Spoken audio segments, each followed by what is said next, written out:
Anu and Bharat. So can we start in 2 minutes? Okay. Okay.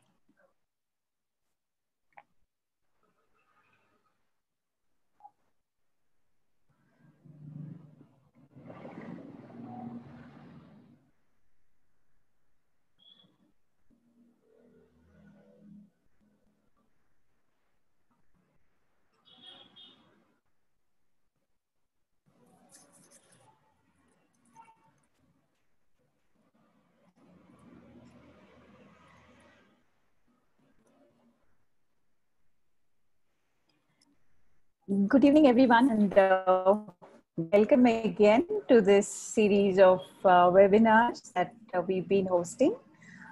The series itself is called the Interdisciplinary Action Research, Conversations with Emerging Leaders. So all of you might think, why these conversations? Well, in the new world, as we are getting used to world of masks and social distancing,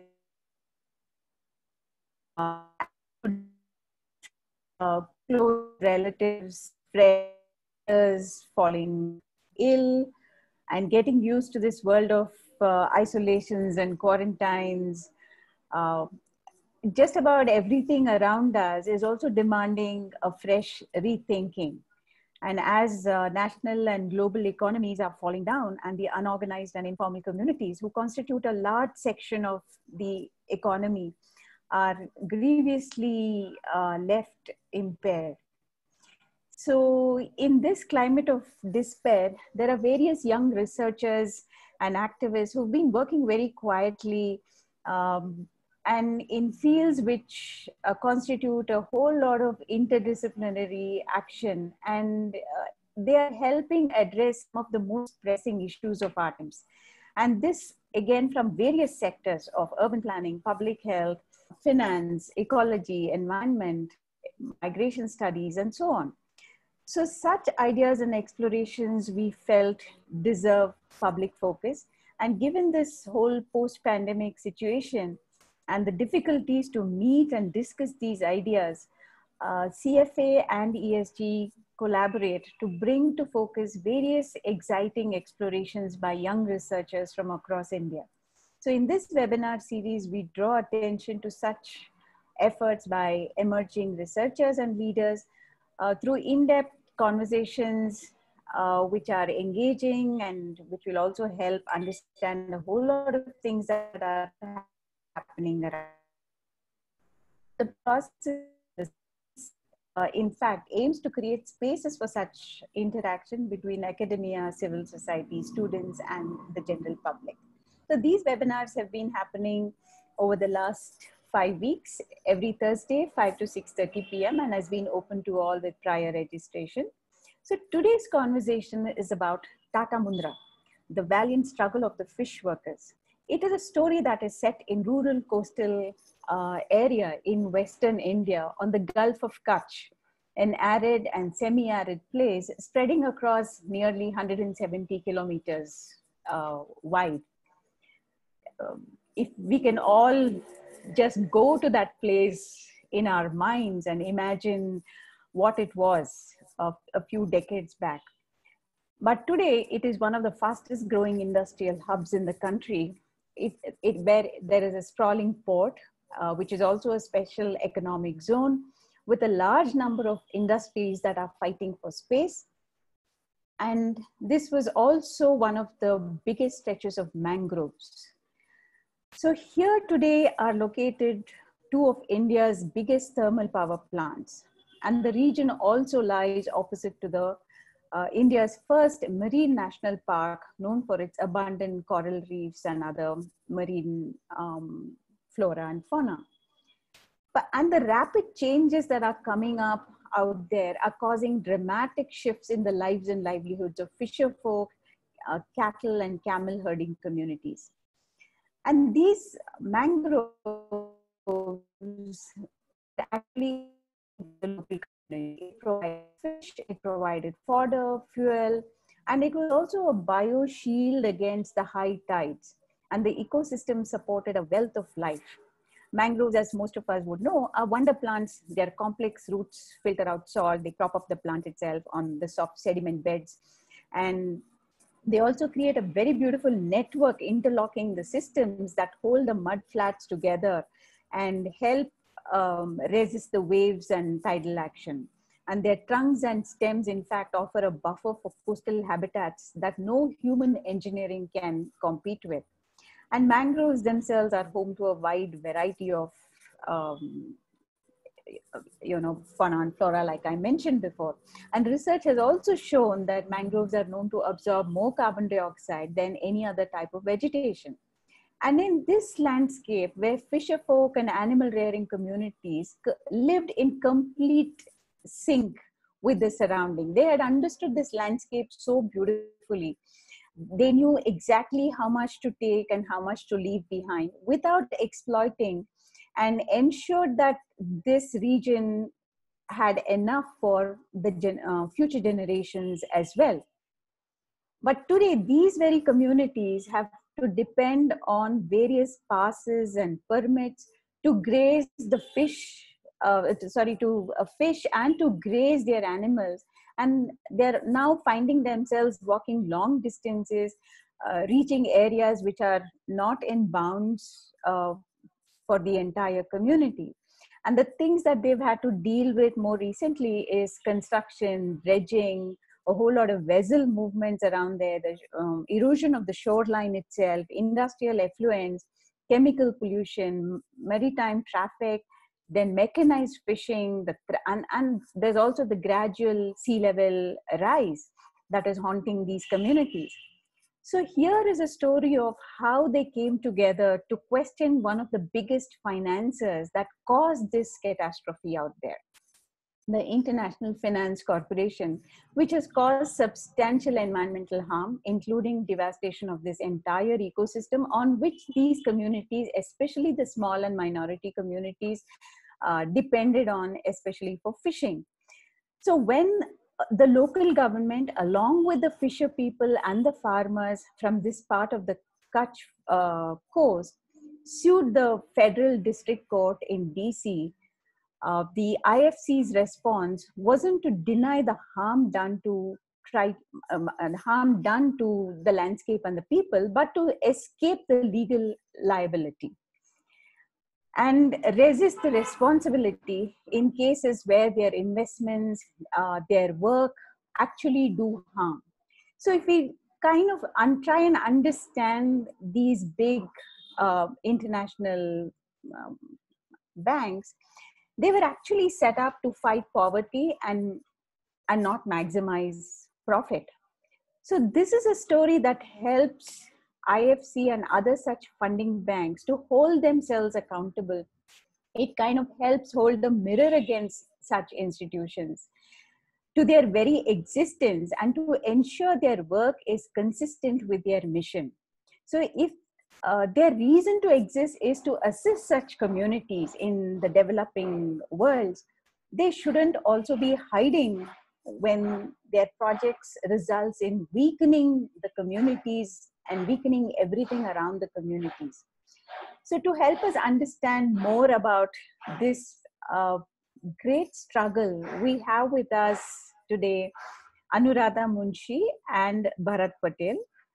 We thank both of them for agreeing to speak with us and share this story that they have been fighting for more than a decade now. So a little brief introduction to each of them. Anuradha Munshi is the research coordinator at the Center for Financial Accountability, and she has been working on the accountability of international financial institutions for more than a decade now. And as part of the team, she has supported the Machhimar Adhikar Sangharsh Sangathan in holding international financial institutions accountable for the social and environmental destruction and the damage that they have caused in Mundra. And Bharat Patel, he is the General Secretary of the Machhimar Adhikar Sangharsh Sangathan. He has been along with the community at the forefront of this struggle against Ara, IFC, many other fights against the massive industrialization of the Mundra coast. Welcome and thanks to both of you. Namaste Bharatji, बहुत बहुत शुक्रिया So before I hand over the forum to them, let's all keep our microphones on mute, our cell phones on silent, and also if we have questions and if you want to say something, please raise your hand or key it in the chat box and we will take it up. There is also translation available. If you choose the translation option, I think to French, you will get the Hindi to English translation. So thank you everyone for joining, and over to Anu and Bharat Patel. Thank you.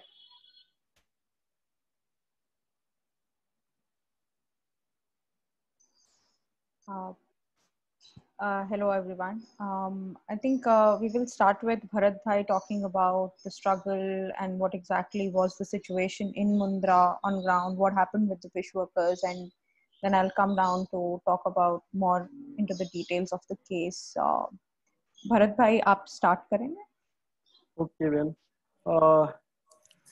मैं एक presentation share करूंगा तो थोड़ा दिखाई भी देगा.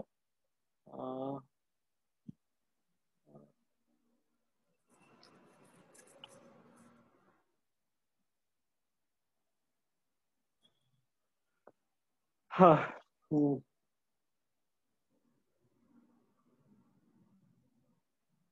ये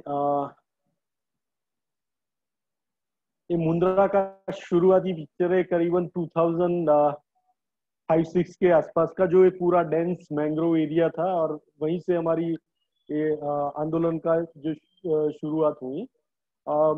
मुंद्रा है जो गुजरात का इस पार्ट में है, जो पता है सबको, और एक गल्फ ऑफ कच्छ मेनली यहाँ पे गुजरात, अरे इंडिया के, अरे गुजरात के 93% जितने मैंग्रोव है, काफी करीबन 5000 साल पुराने कोरल रीफ भी इस एरिया में आपको दिखाई देगी. मरीन जो एल्गीज है करीबन 210 टाइप की है, सेंचुरीज है, नेशनल पार्क्स है, क्रीक्स और एस्चुरीज है. करीबन 1.4 मिलियन लाख टन का फिश प्रोडक्शन होता है. तो ये है पूरा. और जो यहाँ पे मछुआरे हैं वो माइग्रेशन करके ऐसे शोर लाइन पे जाते हैं, साल के 8 महीने वहीं पे ऐसे गोनी बैग के झोपड़ी बना के वहीं पे स्टे करते हैं.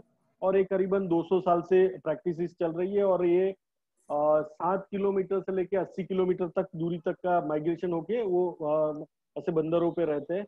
वहीं पे न कोई भी टाइप की हेल्थ, पीने के पानी की या इलेक्ट्रिसिटी या घर या कोई भी फैसिलिटीज नहीं, इवन रोड भी नहीं है.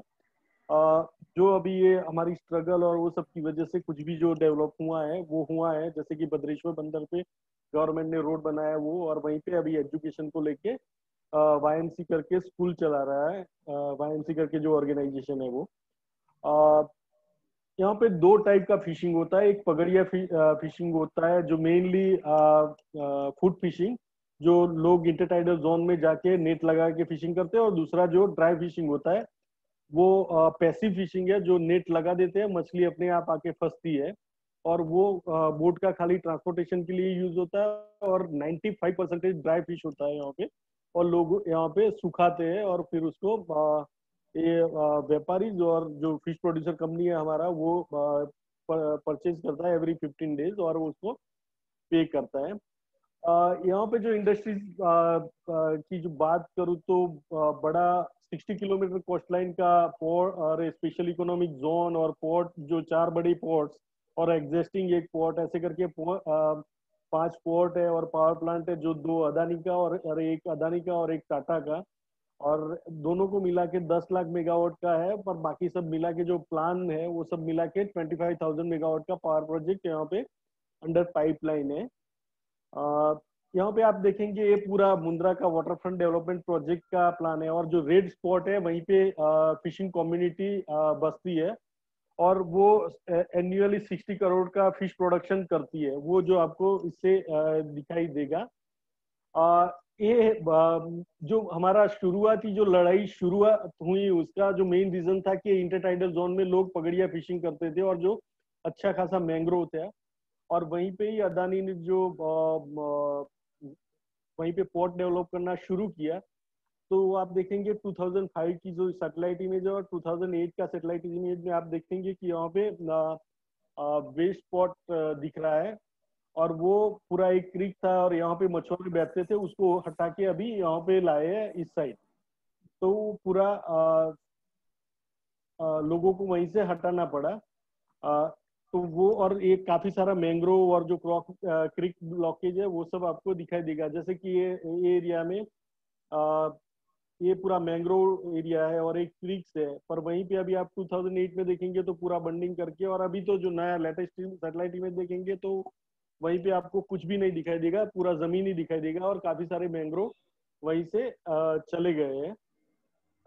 और ये पूरा करीबन 17 किलोमीटर नीचे की ओर अदानी स्लोली जो इंटरटाइडल जोन था वो पूरा फिलिंग करके पोर्ट का जो ड्रेजिंग करके फिल करके वो उसने अनसर्वेड जमीन और वेस्टलैंड है, ऐसे करते करते वो नीचे आया। तो आप देखेंगे 91 का जो पीआरजेड लाइन था वो एकदम ऊपर था, फिर 2008 और 2010 में कितना नीचे ले गए। तो ऐसे करके पूरा जो जमीन था वो इंटरटाइडल जोन में से हटा के वो लोगों ने अनसर्वेड जमीन बना के ले लिया। ये मैंग्रोव पूरा ऐसे एक्सीवेटर और जो ये पूरा दिख रहा है आपको फोटोग्राफ्स में, वो सब ऐसे करीबन 3,500 हेक्टेयर से ज्यादा एरिया में मैंग्रोव वहीं से निकाल दिया गया। ये सब जो फोटोग्राफ्स है और ये फ्लाई ऐश डंपिंग और वो सब जो, और पीछे आपको दिखाई दे रहा है एक फोटो में वो जो पावर प्रोजेक्ट है अदानी का। और ये सब यहाँ पे सबसे अच्छा वो ही है कि ये खारे का प्रोडक्शन होता है जो खाली कच्छ में ही होता है, जो गीला जो खजूर होता है वो खा सकते हैं। वो यहाँ पे सबसे ज्यादा करीबन 500 करोड़ का एन्युअली उसका बिजनेस है इस एरिया में, जो लोग खारे का प्रोडक्शन करके वो बेचते हैं, पूरे इंडिया में जाता है और वो खाते हैं। पर अभी जो 2 पावर प्रोजेक्ट आया है जो इसमें आपको दिखाई देता है वो इस जगह पे है। ये प्रोजेक्ट इस पूरा प्रोजेक्ट का लिस्ट है, उसमें से अभी जो ऑपरेशनल है वो ये सीजीपीएल अदानी का कच्छ पावर जनरेशन था वो अभी चला गया, क्योंकि हम लोगों की कंप्लेन और वो सब की वजह से। और ये जो ओपीजी का अभी चल रहा है और बाकी जो छोटे छोटे हैं वो भी चल रहे हैं, गवर्नमेंट का था वो अभी नहीं आए। ये सब हमारी स्ट्रगल का ये फोटोग्राफ्स थे। अभी बेसिकली मैं आ जाऊँ टाटा मुंद्रा की जो हमारी स्ट्रगल की जो शुरुआत हुई, मेनली इतने सारे इश्यूज थे यहाँ पे, जो मैंग्रोव जा रहे थे, ओपीजी पावर प्रोजेक्ट आ रहा था और वो सब में लोग पूरा फाइट कर रहे थे।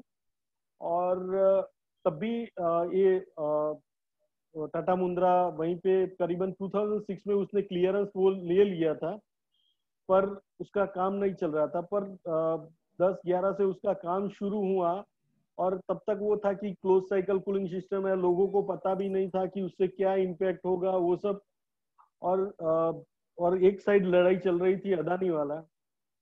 तभी फिर उसने क्या किया कि आउटफॉल चैनल बड़ा सा बनाना शुरू किया। तभी हम लोगों ने अपोज किया और बोला कि क्योंकि वो आउटफॉल चैनल बना है उसकी वजह से जो लोगों का आने जाने का रास्ता था वो कट हो गया है। और पहले 3 किलोमीटर होता था, अभी करीबन 7 किलोमीटर होता है। तो इतना लंबा रास्ता हो गया आउटफॉल चैनल की वजह से। और फिर आउटफॉल चैनल बनी, उसकी वजह से वहीं पे जो मैंग्रोव थे वो भी चले गए। वहीं पे एक सैंड्यून था और वो सैंड्यून के बीच में लोग वो रहते थे। अभी क्या किया उसने वो कट किया क्योंकि आउटफॉल चैनल बनाया उसकी वजह से। तो वो हुआ। उसके बाद वो जो आउटफॉल चैनल बनाया उसका जो ड्रेजिंग मटेरियल था वो ऊपर के एरिया में डंपिंग किया। वो ऊपरी एरिया में डंपिंग किया, उसकी वजह से क्या हुआ कि जो वहीं पे एक पीने का पानी का सोर्स था वो पूरा मतलब मीठा पानी था, तो उसमें ये सैलिनिटी आ गई और अभी जो पीने का पानी का सोर्स था वो सब चलने लगा। तब भी हम लोग ट्राई कर रहे थे कि अभी क्या करें। तो हम लोगों ने कंप्लेन और वो सब करना शुरू किया था इनिशियली यहाँ पे। और तभी जो भाई के साथ बात हुई और ये जो फाइनेंशियल इंस्टीट्यूशन को हम लोग कैसे उसके बीच में ला सकते हैं, क्योंकि ये सब काफी सारे इश्यू थे। और उस वक्त जब टाटा ने एक रिपोर्ट सबमिट किया था कि यहाँ पे कोई मछुआरों को इम्पैक्ट नहीं होने वाला है, यहाँ पे लोगों को कोई इम्पैक्ट नहीं होने वाली है, या यहाँ पे ये फिशिंग को भी कोई इम्पैक्ट नहीं होगी, क्योंकि यहाँ पे कोई सीजनली फिशिंग होता है। हालांकि लोग वहीं पे 8 महीने जाके बैठ के वो फिशिंग करते हैं। तो वो हम लोगों ने वो खोजा, खास करके जो भाई और अनु बहन वो सब ने, फिर अनु बहन और वो सब यहाँ पे आए और फिर हम लोगों ने सीईओ को कंप्लेंट फाइल किया। पहले तो वो एक डर था कि ये सीईओ, अरे अगर एक बार निकल गया हमारा हाथ में से, अगर सीईओ ने बोला कि नहीं कुछ नहीं है यहाँ पे, कुछ इम्पैक्ट नहीं हो रहा है, तो फिर हम लोग कुछ भी नहीं कर पाएंगे, क्योंकि फिर यहाँ पे रिपोर्ट पे फाइल भरत भाई, मैं 1 मिनट यहाँ पे थोड़ा सा ब्रीफली इधर बता दूं। CAO is basically independent accountability mechanism of International Finance Corporation, IFC. So if there is any violation of environmental and social policies of IFC, then you can complain to this independent body which is associated. CAO is Compliance Advisor Ombudsman. CAO, yeah, thank you. तो फिर हम लोगों ने ये complain वो सब file किया, और तब भी वहीं से यहाँ पे एक हमारी कंप्लेन को सुनने के लिए 2 लोग आए, और उस वक्त काफी सारे लोग हम लोग थे। और वो जो वर्ल्ड बैंक से आते हैं तो फिर अपना स्टैंडर्ड भी बहुत बड़ा होता है, तो उसमें एक पुष्पा अय्यर करके एक बहन थी, और हमारे साथ ऐसे व्यवहार कर रहे थे कि जैसे हम लोग फालतू का बकवास कर रहे हैं और कंपनी वाले ठीक है, और एटीट्यूड उस तरह का था। तो फिर काफी लोगों ने अपोज भी किया उस वक्त कि आप हमको सुनने के लिए आए या आप कंपनी की तरफ से आए, और उसमें हिरेन गांधी भी थे गुजरात से। तो वो सब काफी हुआ। फिर हम लोगों ने ऑब्जेक्शन फाइल किया उस वक्त भी, और पहला रिपोर्ट एक अच्छा है हमारे फेवर में कि नहीं, टाटा की वजह से काफी इम्पैक्ट हुआ है, क्योंकि वो थर्मल पॉल्यूशन छोड़ रहा है, उसकी वजह से फिश माइग्रेशन हुआ है, मैंग्रोव डिस्ट्रक्शन हुआ है, और लोगों को आने जाने का रास्ता, और तो काफी सारी चीजें रिपोर्ट में निकल के आई।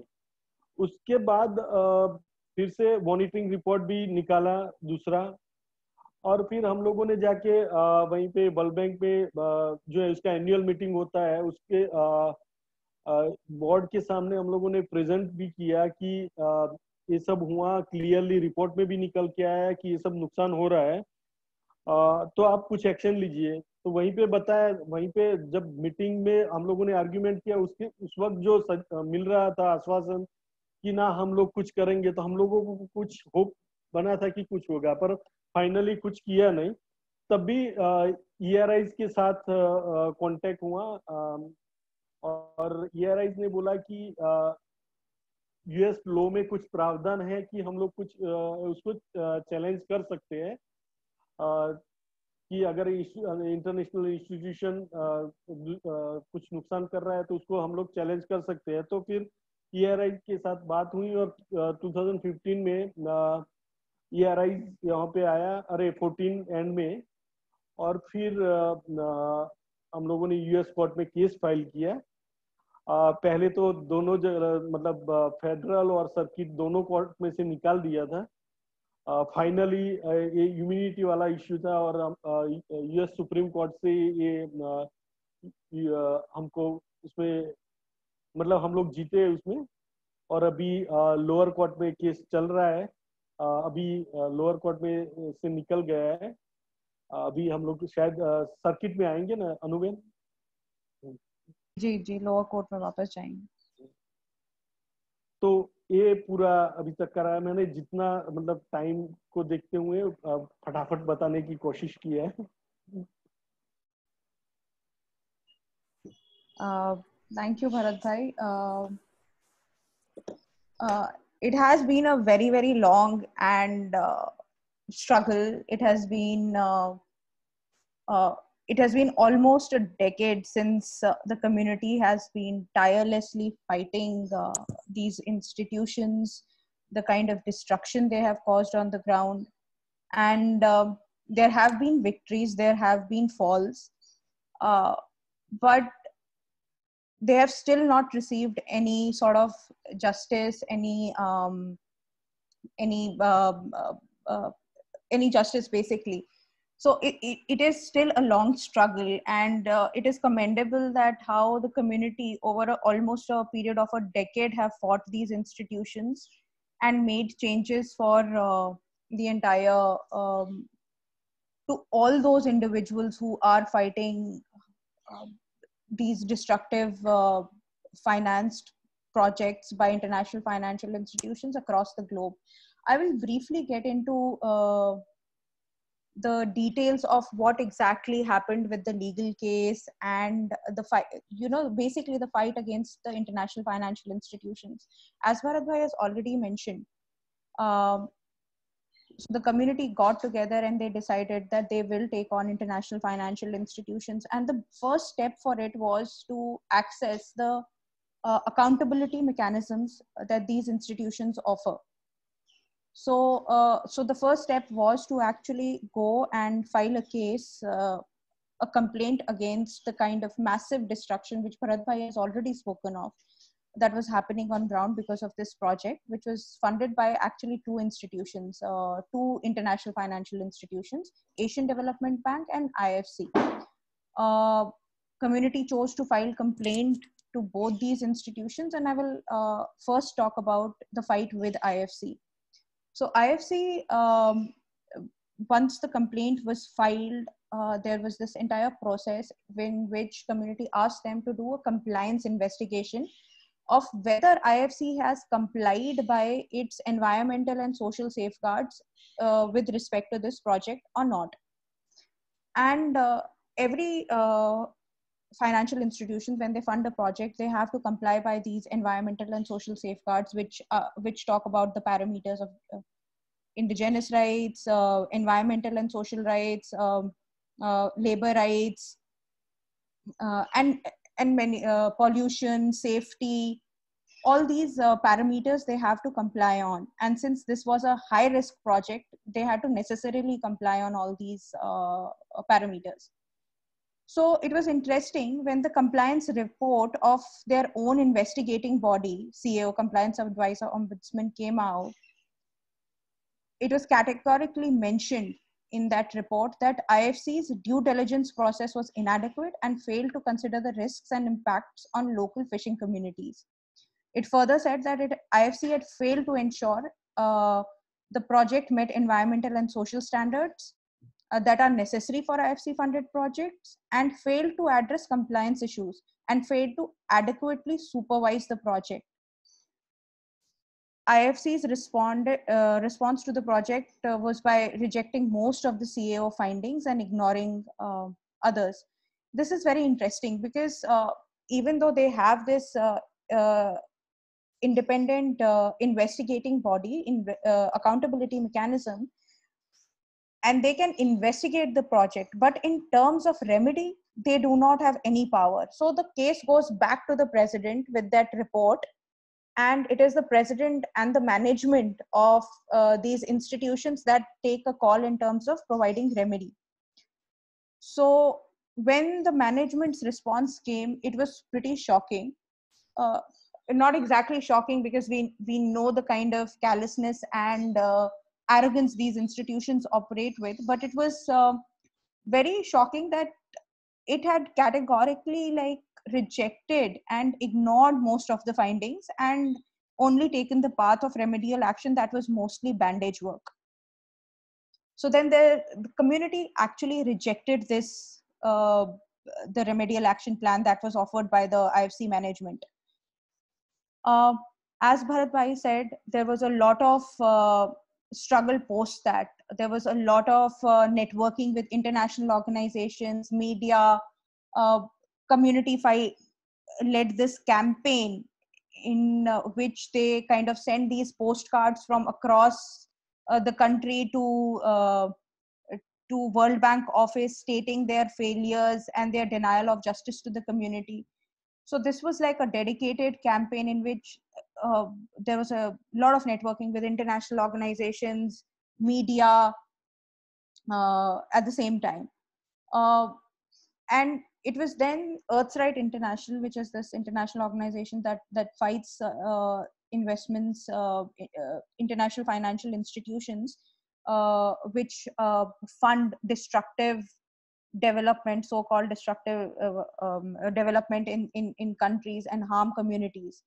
So they came up with this suggestion that the community can go ahead and file this case in US. This is also where IFC's is headquartered. So the decision, because any judgment of importance there could also have larger political repercussions then.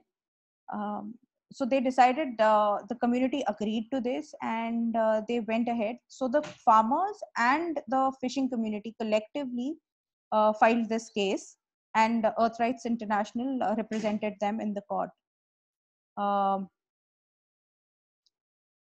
So basically, the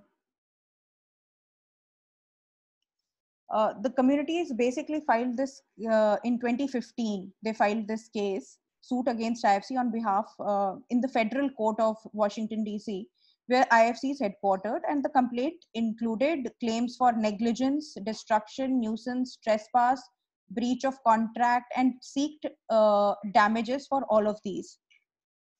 What happened in the lower court was that the case was dismissed, and basically what the court said, that these institutions enjoy immunity under the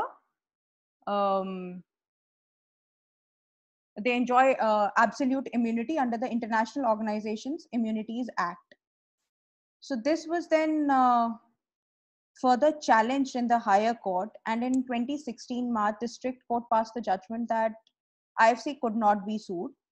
They found that IFC was entitled to absolute immunity from liability and had not waived that immunity. So to this, in 2017, an appeal was filed in the US Court of Appeals for District of Columbia Circuit, and a 3-bench panel of the DC court, they affirmed the decision, finding IFC immune from the suit, although the panel recognized the dismal situation of the fish workers and the community, and also noted IFC did not deny that the plant had caused substantial damage. But there was a dissenting opinion when this judgment came. Also, it was interesting, this case was still being monitored under the Independent Accountability Mechanism of IFC. CAO was still monitoring this project, and they came out with a report clearly stating that IFC had still not done any meaningful action vis-a-vis this project. And then finally the district court, when this judgment came with the dissenting opinion, the courts, the community and ERI, Earthright International, decided that they will petition against this and go to the US Supreme Court to rectify the US Court of Appeals decision. And they're finding that IFC enjoyed absolute immunity. And in 2019, there was a historic decision by US Supreme Court that decided that international organizations like the World Bank Group can be sued in the US courts, and they do not enjoy absolute immunity, especially when in cases of commercial activity. This was landmark. This was a big political win, not only for communities in India, but for communities who are finding international financial institutions across the globe.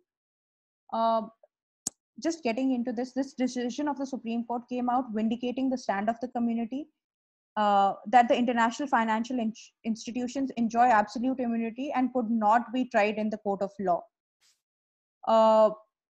this decision for the fishing community of Mundra, but it was also big for people across the globe who had been fighting negative impacts of the project funded by international financial institutions with very limited agency to hold these institutions accountable because of immunity they operated under.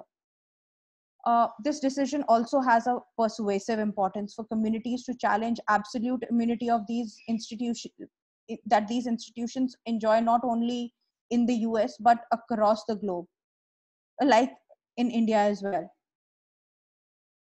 It also kind of opened a window for holding these institutions accountable. For long, these institutions have operated under the garb of accountability by pointing towards their own independent accountability mechanisms, which in this particular case and many other across the globe have shown a complete failure to recognize the findings of their own accountability mechanisms. In fact, what actually happened is that after this case was filed, it was kind of a big blow to international financial institutions when they see that this case was going from one place to the other. Um, uh, the IFC CEO actually came out with the statement openly that IFC needs to deliver better on their environmental and social compliance, and it is the failures of these systems that have led to what we are here. And in future, we will see more of such cases coming if people are not provided genuine remedy and genuine place to hold these institutions accountable. Uh, One of the biggest victories of this has been that most of these institutions today are actually reviewing their safeguard policies, the environmental and safeguard policies. They are under review. Their accountability mechanisms are under review. The powers of the accountability mechanisms and the powers of the management are under review. Uh, it kind of was a landmark moment in terms of shaking up these institutions, that they can no longer operate with this kind of arrogance and immunity. Definitely, this was an incentive for financial institutions to be more responsible in their lending and carry and a very strong message that they cannot carry out their business as usual. As in many other cases previously, this case is also the judgment has basically pushed these institutions to lift this garb of being opaque and pushed them to be more transparent and be more accountable. It's an uphill battle, and it will take a lot more fight. It will take a lot more effort and pushing these institutions to adopt such policies. But it was definitely a very, very important step. Um, and lastly, people's rights.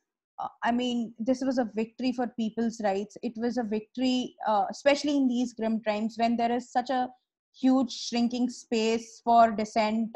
Everything is criminalized. Dissent is criminalized. There's so much intimidation. This verdict was kind of lifted up the spirits of the communities, not only for Mundra but for across the globe. It's an uphill struggle, and it is far from over. In June, IFC filed a motion after they got a huge setback with the immunity decision that international financial institutions do not enjoy absolute immunity. They filed a motion to dismiss the case in the lower court because the original case still needs to be settled for destruction and damages. So they went back to the lower court where they filed for a motion to dismiss the case. They stated that exceptions to immunity do not apply in this case and that they were not responsible for the harms to the communities in India. Of course, this was opposed by the community and the lawyers who represented them. In fact, the judgment came out in which the judge said that they found that IFC is immune under the facts of this particular case, and the reason they gave that it is the judge basically ruled that the case is not based upon commercial activity that was carried out in the US. It's interesting because the lawyers had a very different take. Our lawyers, the community's lawyers rather, stated that the court to allow them to allege additional facts showing that the IFC's tortious acts or the damaging acts were basic, like the signing of the contracts, the decision in terms of uh, uh, going ahead with funding such a damaging project that lies in United States. This was dismissed.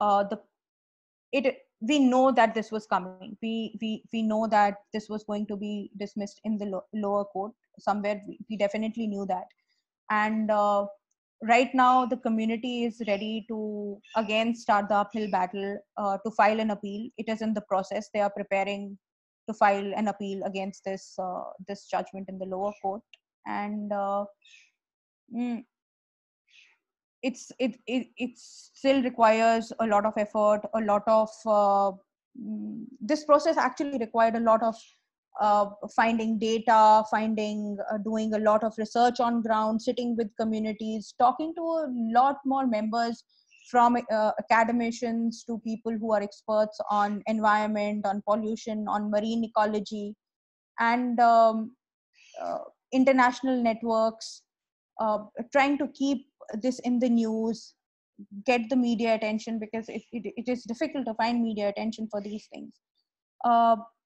So the community has fought on a lot of ends. The struggle is far from over, but these small victories, not small, I think it's a huge victory after the Narmada struggle being pushing these institutions to form these accountability mechanisms. This struggle from India again has pushed these institutions to relook at how they are doing on these environmental and social parameters that they talk of, or these policies they make.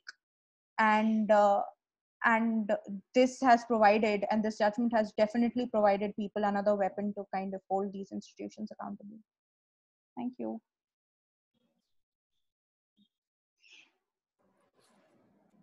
Thank you, Bharat Bhai, and thank you, Anuji. It was so inspiring to hear this story and understand what all went into it. To many of us who work with local communities and try and build a case, it is definitely something that we can understand, because you need to, it's like going to battle with all kinds of information gear from every aspect of it.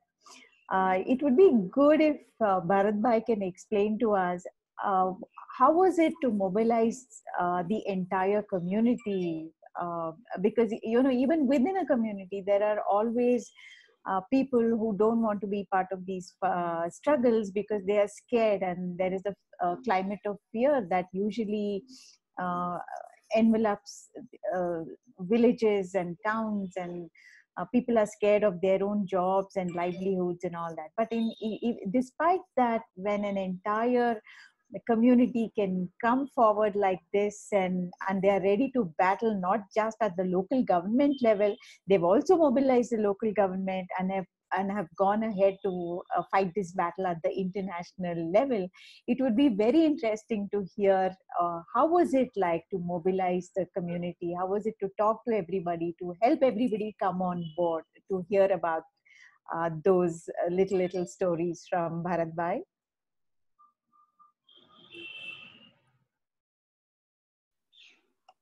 Mainly already दूसरी जगह पे जो impact हो रही थी, जैसे Tata Mundra power project open cycle cooling system यहाँ पे लगा रहा था, जो पहले क्लियरेंस में मिला था क्लोज साइकिल कूलिंग सिस्टम, पर जब उसने बनाना शुरू किया तभी पता चला कि ये तो बड़ा नहर जितना मतलब ओपन साइकिल है, और वही टेक्नोलॉजी ऊपर वाले जो एरिया जखौ और वहीं पे एक पावर प्रोजेक्ट था जो गवर्नमेंट का है, और वहीं पे मतलब सबसे ज्यादा प्रॉन वहीं पे मिल रहा था, पर वो जो बंस थ्रू पुलिंग सिस्टम यूज कर रहे थे उसकी वजह से वहीं पे प्रॉन की प्रजाति ही पूरी खत्म हो गई, मतलब आज प्रॉन मिलता ही नहीं है। तो यहाँ से हम लोग वहीं पे गए, वहीं पे देखा, लोगों के साथ डिस्कशन किया, और तभी पता चलने लगा कि नहीं, ये तो यहाँ पे भी काफी हमको नुकसान करेगा। तो फिर लोग तैयार हुए उसमें, और दूसरा कि जो एग्रीकल्चर एरिया में उसकी इम्पैक्ट शुरू हो गई थी, क्योंकि अदानी पावर ने वहीं पे अदानी पावर शुरू हो गया, और उसकी इम्पैक्ट जो यहाँ पे सबसे ज्यादा डेट का प्रोडक्शन होता है, डेट प्लांट, तो डेट का जो फ्लावरिंग होता है उसमें पानी आ जाता था, और ये पावर प्रोजेक्ट शुरू हुआ उसके बाद ये इम्पैक्ट होने लगी थी, और तभी से लोगों को रियलाइज होने लगा था। और दूसरा क्या हुआ कि जो इंटेक्ट चैनल और आउटफॉल चैनल वो करीबन 7 किलोमीटर ऊपर वाले एरिया में वो लेके आए, उसकी वजह से ग्राउंड वाटर पूरा खराब हुआ और स्लोली सैलिनिटी उसमें इंक्रीज होने लगी, तो लोगों का एग्रीकल्चर पे जो इम्पैक्ट होने लगा, तो वो सब साथ लोगों को हम लोग साथ में लाने की कोशिश किया, और ये फिर डिस्कशन शुरू हुआ। और ऑलरेडी जो ये मुंद्रा में हो रहा था, जो अदानी का ये port and special economic zone की वजह से जो अपना अस्तित्व ही पूरा खत्म होने जा रहा था, तो वो सब की वजह से लोग साथ में आए। और दूसरा साथ साथ में हम लोगों ने क्या किया कि ये इकोनॉमिकल वैल्यू भी समझ में आए लोगों को, तो साथ साथ में हम लोगों ने एक फिश प्रोड्यूसर कंपनी भी लोगों का ही खड़ा किया, और जो उसमें जो प्राइस उसको जो पहले यहाँ पे जो लोकल व्यापारी का जो नेटवर्क था वो बहुत मतलब प्राइस करीबन उस वक्त बॉम्बे डक करके जो है उसका 750 रुपीज पर 40 kg मिलता था, और वो उस हम लोगों ने शुरू किया तो पहले ही साल करीबन 2,000 रुपया मिलने लगा, तो लोगों को जो अपना काम कर रहे हैं, जो फिशिंग कर रहे हैं, तो उसमें इंटरेस्ट भी ज्यादा लगने लगा। तो वो काफी 3-4 फैक्टर्स जो हम लोगों ने साथ में जोड़ा, और तो फिर उसकी वजह से मोबिलाइजेशन भी बढ़ा और लोग भी तैयार हुए, और ये केस तक पहुंचे, और अभी भी वो चल रहा है। Thank you. Anu, I was also reading some of the articles that have been written by you and others in the team, and also by the Earth Rights International. It will be good if you can give the link to these. So in one of it, it gives all the details about how there were no cooling towers for a big mega project like this. And the project is also referred to as a supercritical thermal power project. So what is super and critical about it if it didn't have cooling towers? I think it's very interesting. This case is so unique, and now it is not, because there are so many of these mega projects, but it was this first ultra mega power project that India was building after the 2006 policy on ultra mega power projects, and it was being projected as this project with green coal, because it's international coal that is coming from Indonesia. It is of better quality. The carbon emissions will not be that much. So they were just pitching it as this great project which is going to be like producing so much electricity and still at the same time be green. Of course, we knew the reality of it was absolutely different. What also was interesting to note at this point of time, that this project did not make any financial sense also, because as we went along, the international coal prices actually went up. The Indonesian coal became expensive, but they had already entered into a power purchase agreement with distribution companies. So at that point of time, Tata realized that this is not going to work. And I think Adani and Tata had this long battle with distribution companies, and finally they are still sorting it out. And it was not giving them any profits, and they were apparently running it on losses. In fact, in between, they had also spoken of selling it, the 50% of the share at ₹1 to the government. And then there were last year in February, there was news that they are going to shut this because it is running it at losses. Interestingly, one of the suggestions that also came, that now they will not put in the so-called green coal, the Indonesian coal. They will do like 50-50. So 50% would be Indian coal. So in reality, this project was a complete mess. It neither made any financial sense, and of course on ground, it kind of damaged the communities. It it was interesting. I mean, how it kind of systematically kind of disempowered communities. What happened to women? What happened to children? So these were people, as everybody knows. I mean, I don't want to like get into the details of it, but fishing families, it's a job for the women. It provides livelihood to not only the person, the man of the house, or who's involved in the thing, but also it provided economic independence to the women in the community. It has, over the years, it has snatched away that independence, because whatever was not sent for export or for selling outside, these women used to take that fish and sell it in the local markets. Now, because of the hot water, and with no cooling towers, that hot water directly going into the sea, it has totally destroyed the fish production that they had.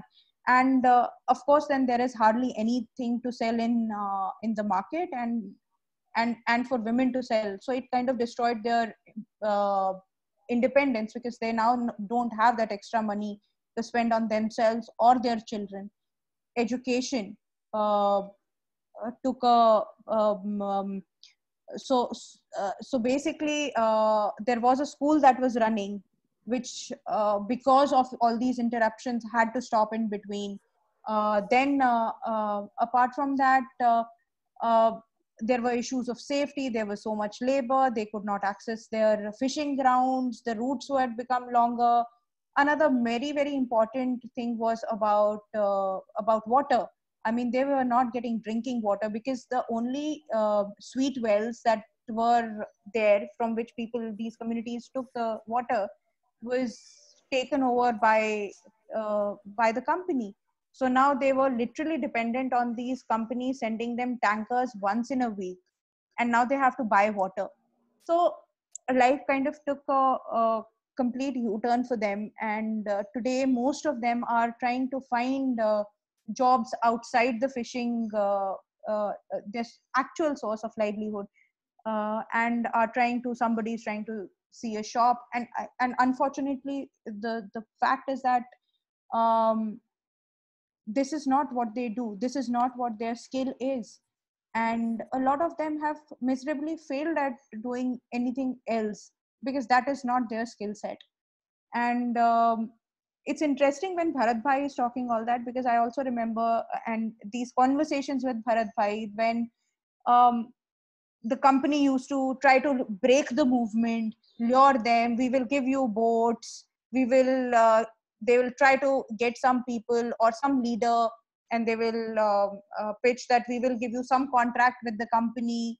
And all those shady tactics have been used, and it is to the credit of the people and fish workers of Mundra that it has been a battle for the last 10 years, and they have stuck to each other, and the fishing producer company, and the community's ownership of that, and that being able to provide livelihood and still sustain this, and provide solution to people, has also been a major contributor towards keeping the community together in this country. Thank you. Um, Bharat Bhai, so now what is the scenario out there? How are people planning to go ahead? What are the next steps that the local community is thinking about? What are the little efforts that are happening? If you would like to share. अभी तो case चल रहा है वहीं पे US में. अभी देखते हैं. उसके साथ साथ जो लोकल जैसे कि पोल्यूशन कंट्रोल बोर्ड और वो उस जगह पे हम लोग कंप्लेंट्स और वो सब फाइल कर रहे हैं, और उसमें से काफी निकल के आ रहा है. जैसे कि जो एनवायरमेंट क्लियरेंस या कंसेंट टू ऑपरेट, उसकी जो कंडीशंस का जो वायोलेशन हो रहा है, तो वो बोल रहे हैं कि हाँ हो रहा है. वो निकल के आ रहा है अभी उसमें से. नेक्स्ट देखेंगे. इसके बाद अगर कुछ वहीं से नहीं निकला तो हम लोग दूसरा यहाँ की कोर्ट में भी जाने के लिए सोचेंगे. अभी एक साइड यहाँ पे चल रहा है, तो देखते हैं क्या होता है. Okay. Yeah, and I've also learned that there are a whole lot of efforts that are happening through various other ways in rebuilding the mangroves. I know those efforts are very small, but would you like to share a little bit about how they're trying to regenerate the mangroves through CSR and we all know mangroves take so long to grow, but there are some very tokenistic efforts that are happening around there and what the outcome of that is. And mangrove वो plantation के लिए वो clearance में बताया गया है कि आपको मैंग्रोव प्लांटेशन करना है, वो यहाँ पे कहीं पे प्लांटेशन नहीं हो रहा है, पर वो अपने रिपोर्ट्स में बता रहा है कि सूरत या जामनगर या दूसरे एरिया में जो जीईसी को दिया जाता है कॉन्ट्रैक्ट और जीईसी प्लांटेशन करता है. अब जीईसी एक ही पेज को 4-5 बार बता चुका है कि हम लोगों ने ये प्लांटेशन किया है अलग अलग कंपनी को, तो उस तरह से पूरा अभी दिख रहा है पर वो रियल में यहाँ पे कहीं पे भी प्लांटेशन नहीं हो रहा है.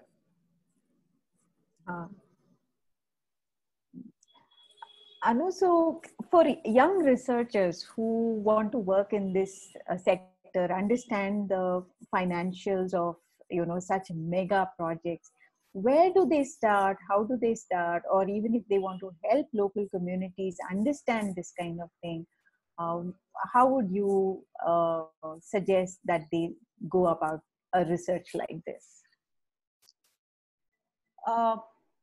A tough question. We have been ourselves trying to find ways in which we can monitor these projects. I think it's very, very important. Whenever you hear of any such projects, I mean, I think one of the most critical issues is to have some sort of a resistance and a larger political goal. Just only looking at the financials will never help you. So I think we should always look within those parameters. I mean, the financial struggles can happen only if there is struggle with financial institutions can happen only when there is a larger fight and drive to fight for justice and seek justice. I think important is that whenever you see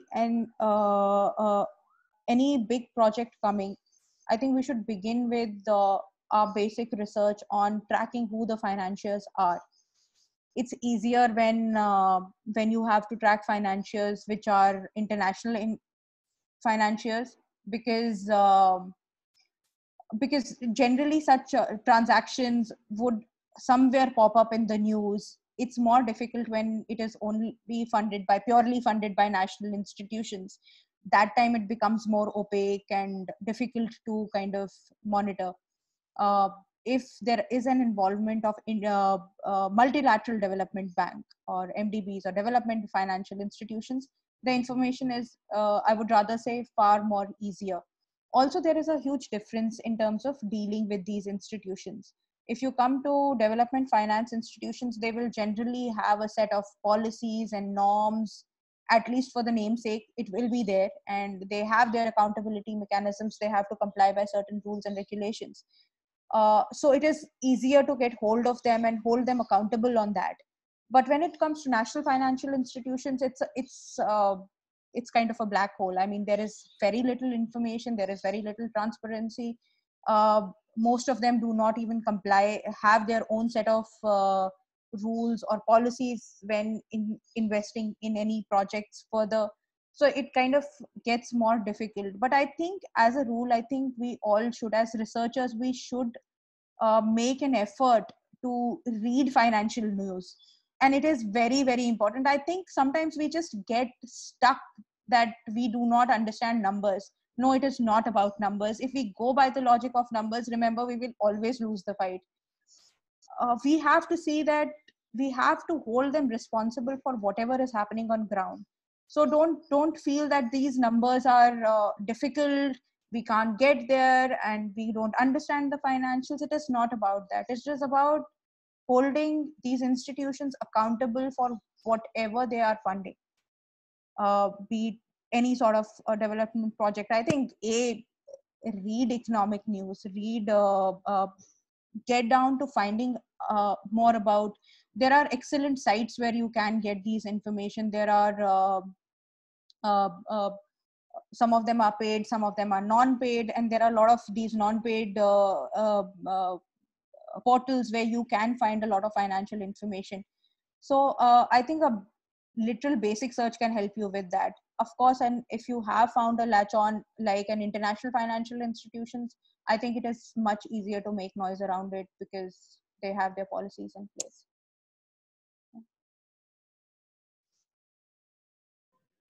Thank you.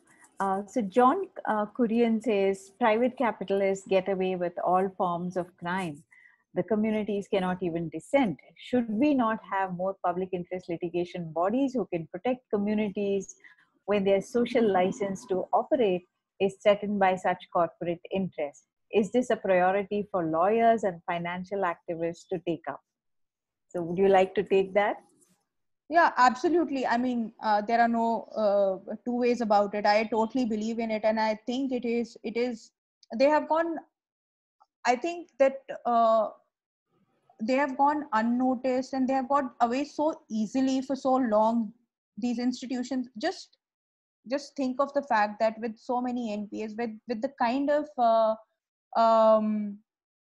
track records on human rights, on environmental and social violations, none of these national banks that we have in India have any policy also in place. It is shocking that we have still not held them accountable on that. And I think there needs to be, I think not only from financial activists, I think lawyers also need to really come on board. And I think this case in the US court kind of has set a precedence in that sense. And I think these examples can be replicated in different countries, in be it in India. I mean, and this would require a greater coordination and cooperation from like different ends. Thank you. Bharat Bhai, in this entire struggle, even recently we know that information is mostly available in English, and we were all told that EIS cannot be translated into regional languages. So in this context, what were the challenges that people faced at that point of time, like 3-4 years back, when much of it was in English? All of you may have probably worked so hard to make it easy for everybody to understand, to translate it, to hold meetings and disseminate the information. So maybe you should share some of those stories. You have to unmute. Mundra में क्योंकि 2006 से काफी सारे public hearing और काफी सारे projects और वो सब आ चुका है, तो काफी लोगों को एक्सपीरियंस हो चुका है यहाँ पे मेनली। और यहाँ पे आप पब्लिक हियरिंग देखेंगे तो सुबह से शुरू होगा तो रात को 8-9 बजे तक चलता रहता है। उसका की रीजन वही है कि लोगों के पास क्वेश्चन काफी कुछ है, क्योंकि पुराना इम्पैक्ट काफी कुछ हुआ है। तो अभी लोगों का जो कोई भी नया प्रोजेक्ट आता है तो देखते हैं कि पुराने जो दूसरे प्रोजेक्ट है उसकी इम्पैक्ट हमारी लाइफ में क्या आ रही है, तो उसको लेके क्वेश्चन लोगों को ऑटोमेटिकली क्रिएट होता है। हाँ, वो साथ साथ में क्योंकि इंग्लिश में इंफॉर्मेशन है प्रोजेक्ट का क्या है, और हम मतलब हमारा ट्रेड यूनियन है तो हम सब लोग साथ में बैठ के डिस्कशन करते हैं कि ये उस प्रोजेक्ट में होगा, इससे ये बनने वाला है, जैसे कि कॉपर रिफाइनरी या पोर्ट या पावर प्रोजेक्ट, तो वो सबसे क्या इम्पैक्ट होने वाली है वो हम लोग डिस्कशन करते हैं और सबमिशन तैयार करते हैं। और लोग फिर क्योंकि अभी पुराना जो असर हुआ है, क्योंकि 98 में जब पहले पोर्ट आया, जो लोगों को वहीं पे एग्जिस्टिंग जो अभी अदानी का पोर्ट है वहीं पे बैठते थे लोग, वहीं से हटा के अभी अलग अलग 4-5 जगह पे गया है और वहीं से भी 1-2 बार हट चुके हैं।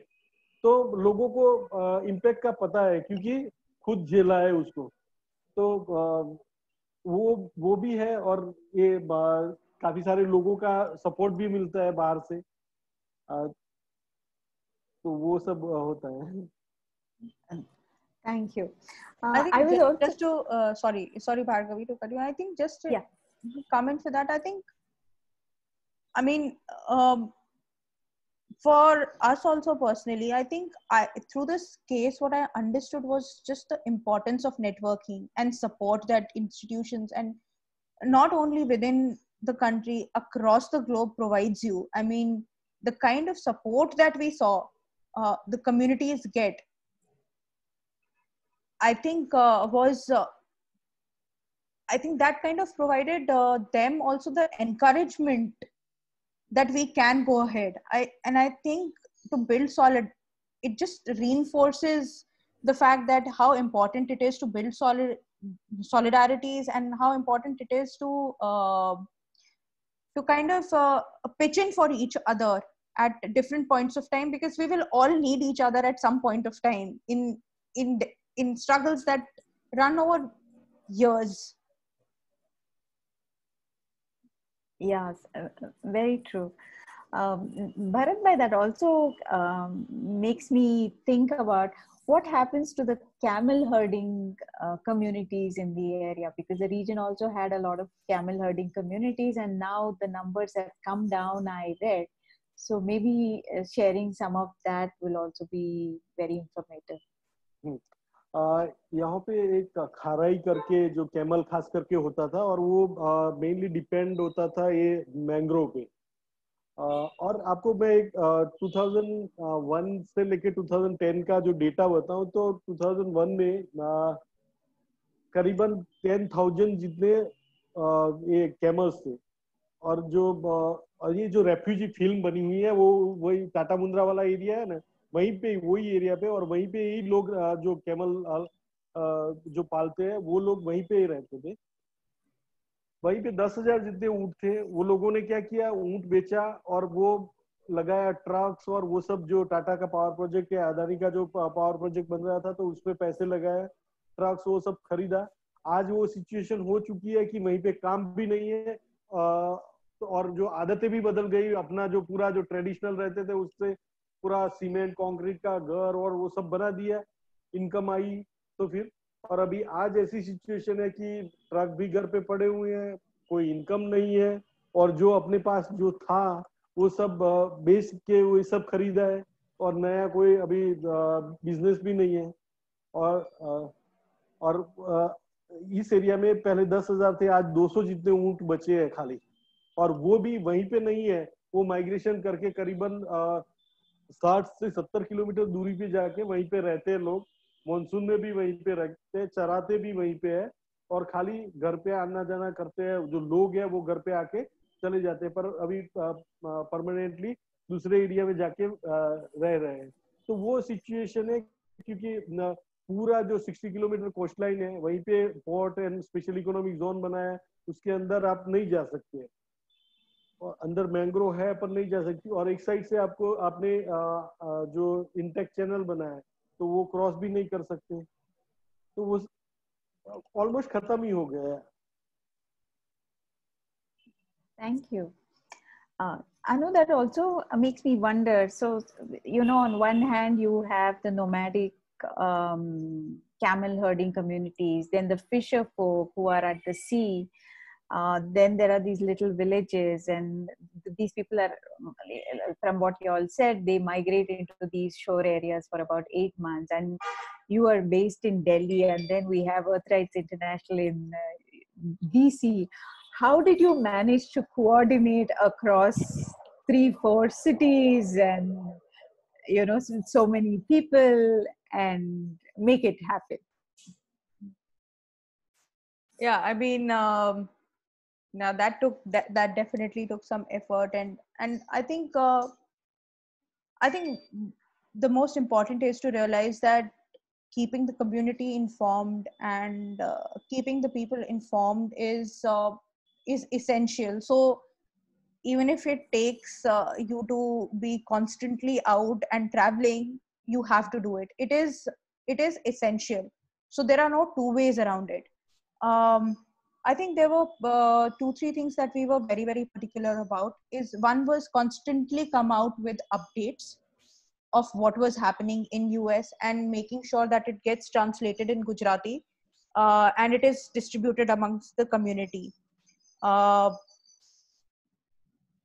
So that way is this fight was not very distant.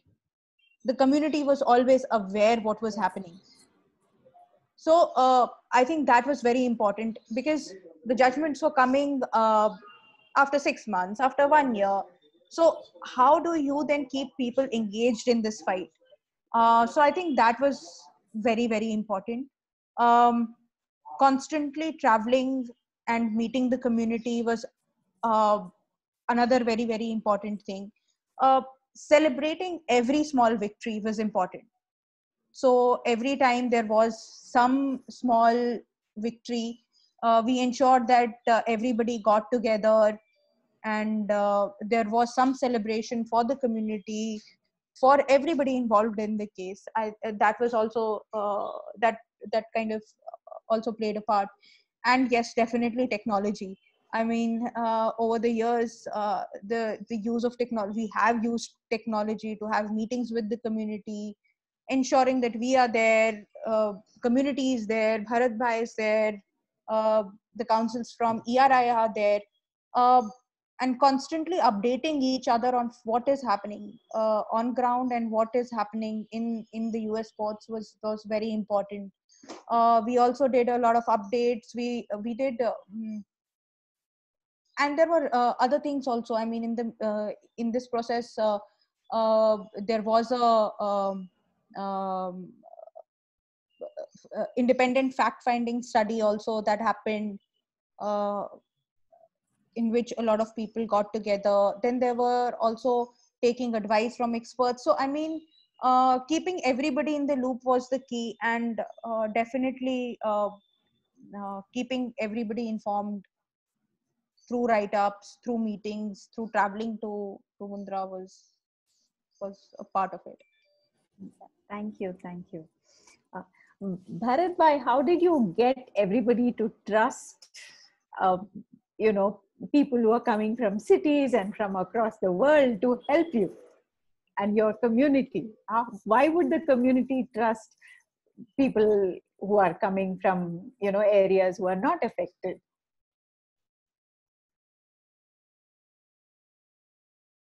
You have to unmute. 2002 से यहाँ पे ही है। मैं यहाँ पे ही हूँ, लोगों के साथ ही रहता हूँ।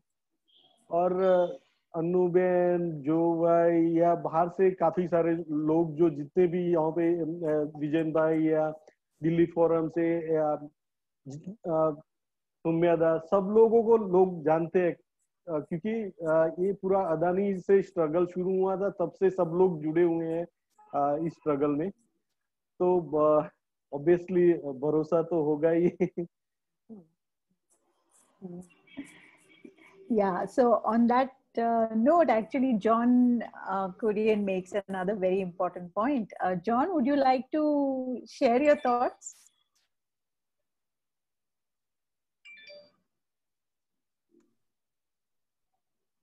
John?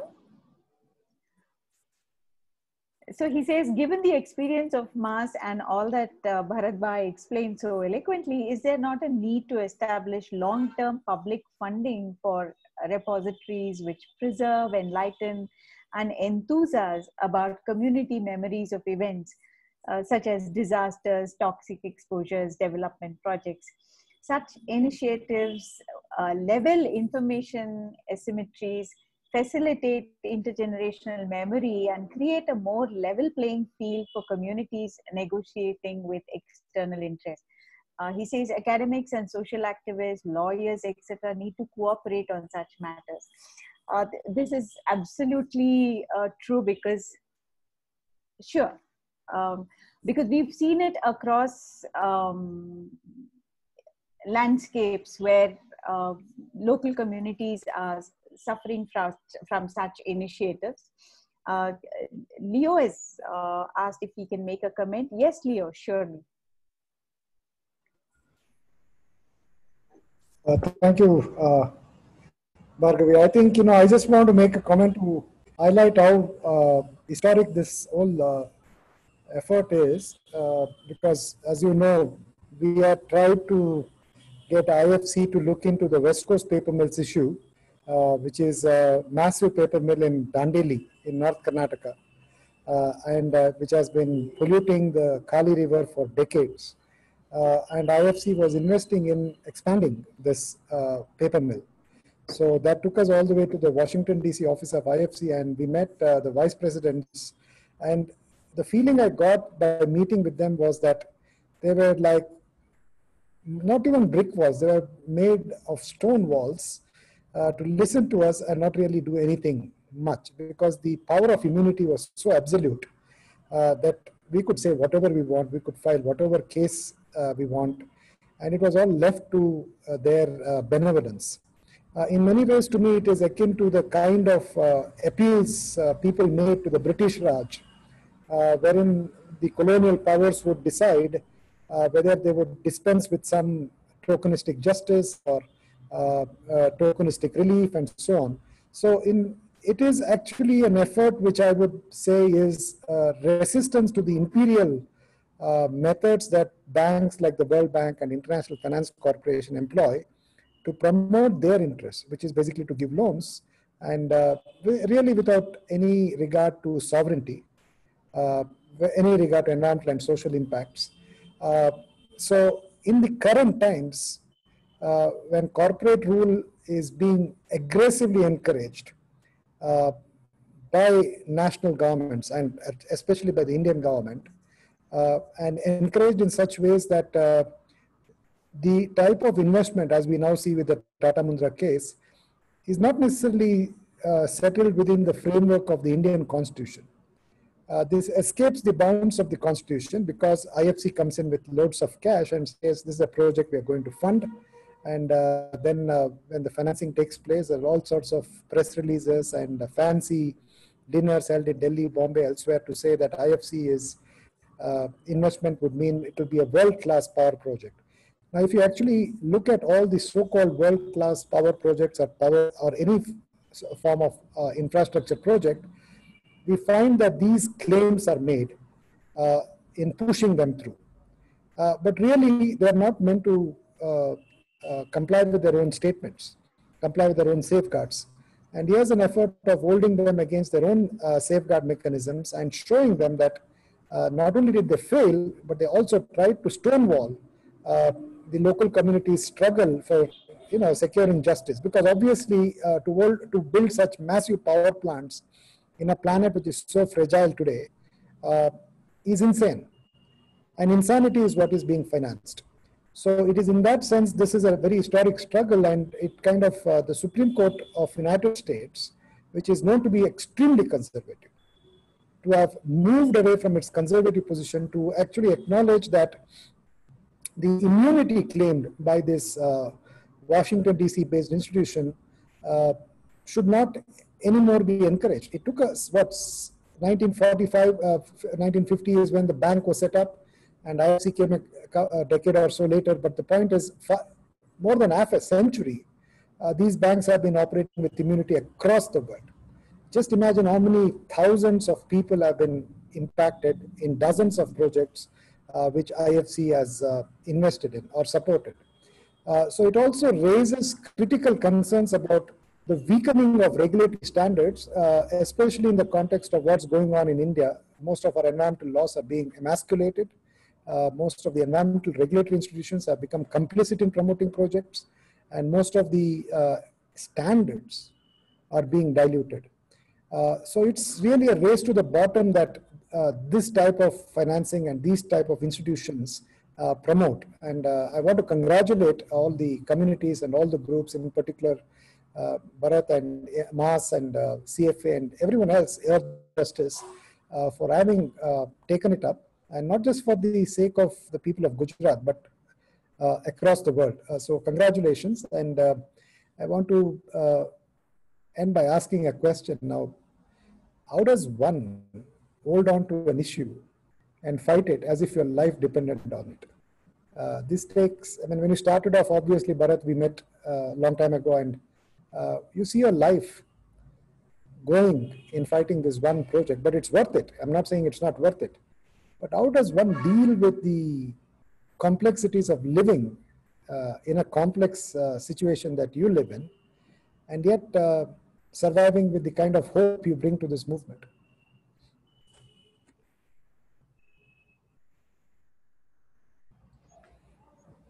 Yeah, Bharat Bhai, you want to tell us what is it that energy behind that keeps you going?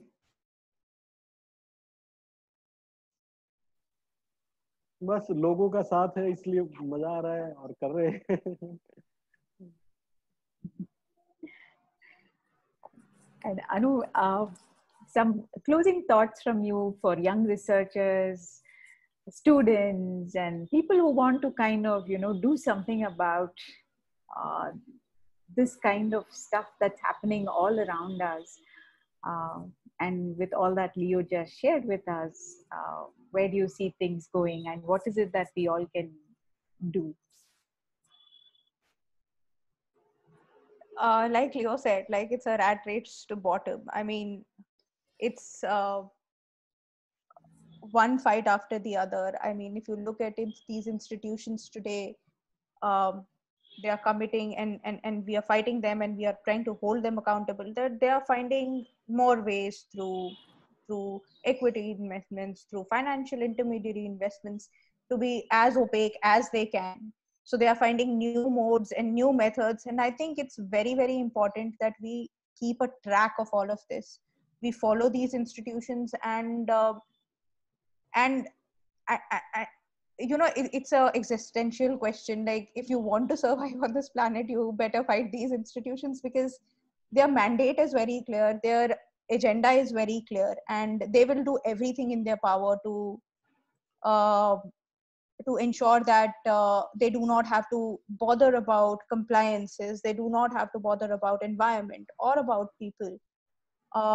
So it's important that we also keep up with that pace. We read, we make every small step difficult for them. It should not be easy for them. I don't think we should think about whether this is going to affect in long term or not, whether what will be the result of it. I don't think it should. We should try and make it as difficult as it is, even if it is about making those small hurdles. We don't know in long run what can create a big political victory for us, what can create a political message or fight for us. I mean, so all I can say is like finance is not difficult. It is not a lot of numbers. Please look at it because this is what is going to dominate the discourse of development, the so-called development, numbers and money. So it is important to hold them accountable and please do follow them. Yeah. Thank you. Bharat Bhai, आपकी तरफ से कुछ closing comments हम सबको. कुछ closing comment तो नहीं है, पर थैंक यू लियो भाई और जॉन सर और बाकी सबको कि ये जो यहाँ का जो इश्यू है वो हमको बताने का एक चांस दिया और सबने सुना. शायद हमारा मतलब रिश्ता भी बढ़ेगा क्योंकि सब लोग यही सेक्टर से है, तो कुछ एक दूसरे को सपोर्ट कर पाएंगे हम सबको. तो थैंक यू. हमारी तरफ से आपको भी बहुत बहुत शुक्रिया, धन्यवाद. हमने बहुत कुछ सीख लिया आपकी इस स्ट्रगल से. And thank you, Anu, for making time and sharing this struggle and the ongoing efforts. It's very inspiring, and in the current context, I think every region, we all have similar struggles that are ongoing, and there's so much to learn from here because it's not going to end soon. It's a long struggle and we need to be engaged in this. Focusing on the law of the land and holding such institutions accountable based on what they have signed up for. So thank you everyone, and stay tuned for our next talk. Anu, you want to say something? Yeah, just I've shared some links to some of the studies and the struggles that have happened. We actually wanted to show you a brief video, but that was not possible because of some technical issues. So I've shared the link. If you have time, please do go and see that. Yes, thank you. I would urge everybody to read all the stories and all the documents. In fact, there are audio files of the court room recording between the judge and the lawyer arguing, and that is like mind blowing. So I would urge everybody to listen to that argument as well. So stay tuned. Next week we have another conversation on the idea of commons in digital commons by Anivar Arvind and Sunil Abraham. I thank everybody for participating in this, and I thank everybody who made it possible, from Bharat Bhai to Anu to Joe, Leo, Ashish, my colleagues, Sana, Karthik, Varun, and Ashwin for making it possible. Staying behind the screens and fixing all the technology and making reports and tweets and everything else. Thank you, everyone. Good evening. Thank you so much. Thank you. Bye. Bye-bye. Thank you.